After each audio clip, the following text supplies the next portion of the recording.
रावण के जन्म की कथा। उत्तरकांड। अगस्त्य मुनि ने कथा को आगे बढ़ाया।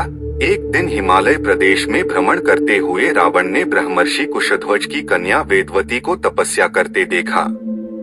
वह उस पर मुग्ध हो गया और उसके पास आकर उसका परिचय तथा अविवाहित रहने का कारण पूछा।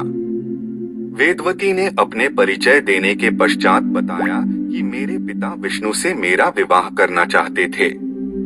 इससे क्रुद्ध होकर मेरी कामना करने वाले दैत्यराज शंभु ने सोते में उनका वध कर दिया। उनके मरने पर मेरी माता भी दुखी होकर चिता में प्रविष्ट हो गई। तब से मैं अपने पिता के इच्छा पूरी करने के लिए भगवान विष्णु की तपस्या कर रही हूँ।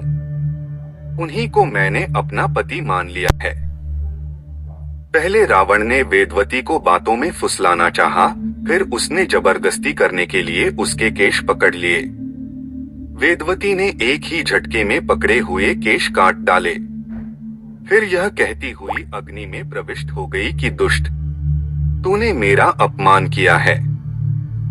इस समय तो मैं यह शरीर त्याग रही हूँ, परंतु तेरा विनाश करने के मैं अयोनिजा कन्या के रूप में जन्म लेकर किसी धर्मात्मा की पुत्री बनूंगी। अगले जन्म में वह कन्या कमल के रूप में उत्पन्न हुई। उस सुंदर कांति वाली कमल कन्या को एक दिन रावण अपने महलों में ले गया। उसे देखकर ज्योतिषियों ने कहा कि राजन, यदि यह कमल कन्या आपके घर में रही तो आपके और आपके कुल के विनाश का कारण बनेगी। यह सुनकर रावण ने उसे समुद्र में फेंक दिया। वहां से वह भूमि को प्राप्त होकर राजा जनक के यज्ञ मंडप के मध्यवर्ती भूभाग में जा पहुंची। वहां राजा द्वारा हल से जोती जाने वाली भूमि से वह कन्या फिर प्राप्त हुई। वही वेदवती सीता के रूप में आपकी पत्नी बनी और आप स्वयं सनातन विष्णु हैं। इस प्रकार आपके महान शत्रु रावण को वेदवती ने पहले ही अपने शाप से मार डाला। आप तो उसे मारने में केवल निमित्त मात्र थे। अनेक राजा महाराजाओं को पराजित करता हुआ दशग्रीव इक्ष्वाकु वंश के राजा अनर्ण्य के पास पहुंचा, जो अयोध्या पर राज्य करते थे। उसने उन्हें भी द्वंद्व युद्ध करने अथवा पराजय स्वीकार करने के लिए ललकारा। दोनों में भीषण युद्ध हुआ, किंतु ब्रह्मा जी के वरदान के कारण रावण उनसे पराजित न हो सका।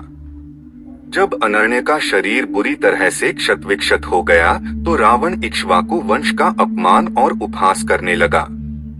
इससे कुपित होकर अनर्ण्य ने उसे शाप दिया कि तूने अपने व्यंग्यपूर्ण शब्दों से इक्ष्वाकु वंश का अपमान किया है, इसलिए मैं तुझे शाप देता हूँ कि महात्मा इक्ष्वाकु के इसी वंश में दशरथ नंदन राम का जन्म होगा, जो तेरा वध करेंगे। यह कहकर राजा स्वर्ग सिधार गए। रावण की उद्दंडता में कमी नहीं आई। राक्षस या मनुष्य जिसको भी वह शक्तिशाली पाता, उसी के साथ जाकर युद्ध करने लगता।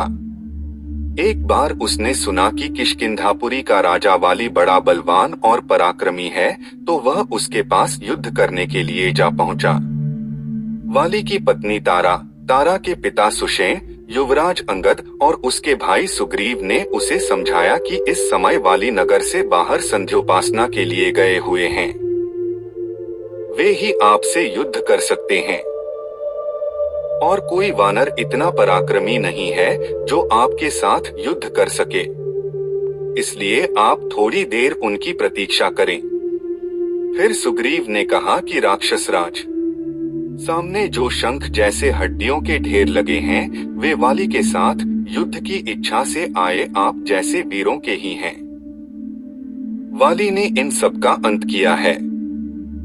यदि आप अमृत पीकर आए होंगे तो भी जिस क्षण वाली से युद्ध करेंगे, वह क्षण आपके जीवन का अंतिम क्षण होगा। यदि आपको मरने की बहुत जल्दी हो तो आप दक्षिण सागर के तट पर चले जाइए, वहीं आपको वाली के दर्शन हो जाएंगे। सुग्रीव के वचन सुनकर रावण विमान पर सवार हो तत्काल दक्षिण सागर में उस स्थान पर जा पहुंचा जहां वाली संध्या कर रहा था। उसने सोचा कि मैं चुपचाप वाली पर आक्रमण कर दूंगा। वाली ने रावण को आते देख लिया, परंतु वह तनिक भी विचलित नहीं हुआ और वैदिक मंत्रों का उच्चारण करता रहा। जो ही उसे पकड़ने के लिए रावण ने पीछे से हाथ बढ़ाया, सतर्क वाली ने उसे पकड़कर अपनी काख में दबा लिया और आकाश में उड़ चला।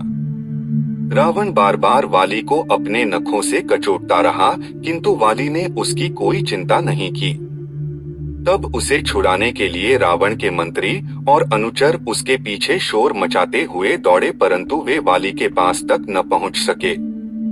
इस प्रकार वाली रावण को लेकर पश्चिमी सागर के तट पर पहुंचा। वहां उसने संध्योपासना पूरी की। फिर वह दशानन को लिए हुए किष्किंधापुरी लौटा। अपने उपवन में एक आसन पर बैठकर उसने रावण को अपनी काख से निकालकर पूछा कि अब कहिए आप कौन हैं और किस लिए आए हैं। रावण ने उत्तर दिया कि मैं लंका का राजा रावण हूँ, आपके साथ युद्ध करने के लिए आया था। वह युद्ध मुझे प्राप्त हो चुका है। मैंने आपका अद्भुत बल देख लिया। अब मैं अग्नि की साक्षी देकर आपसे मित्रता करना चाहता हूँ। फिर दोनों ने अग्नि की साक्षी देकर एक दूसरे से मित्रता स्थापित की। जय जय सिया राम।